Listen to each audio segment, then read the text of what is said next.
عورت کہتی ہے کہ شادی کے 17 سال بعد میں اس نتیجے پر پہنچی کہ مرد خدا کی خوبصورت ترین مخلوق ہے۔ وہ اپنی جوانی کو اپنی بیوی اور بچوں کے لیے قربان کرتا ہے۔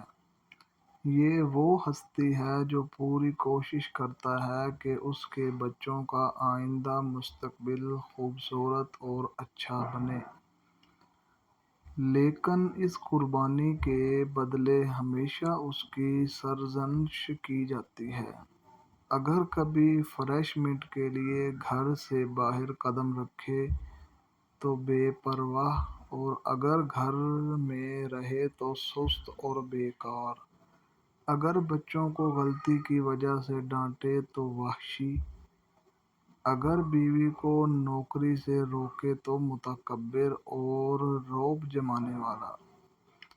اگر ماں سے دل جوئی کرے تو ماں کا لاڈلا، اور اگر بیوی سے پیاری باتیں کرے تو بیوی کا مرید۔ اس کے باوجود مرد دنیا کی وہ ہستی ہے جو اپنے بچوں کو ہر اعتبار سے خود سے بہتر دیکھنا چاہتا ہے۔ باپ وہ ہستی ہے جو اپنے بچوں سے نا امیدی کے باوجود عشق کرتا اور ہمیشہ ان کی بہتری کے لیے دعا کرتا ہے۔ باپ وہ ہستی ہے جو اپنے بچوں کی اذیتوں کو برداشت کرتا ہے جب وہ اس کے قدموں پر قدم رکھ کر کھیلتے ہیں، اور جب بڑے ہو کر باپ کے دل پر قدم رکھتے ہیں۔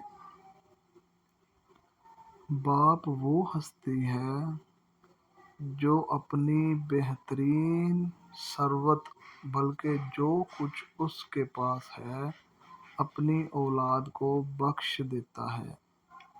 اگر ماں اولاد کو 9 مہینے پیٹ میں اٹھاتی ہے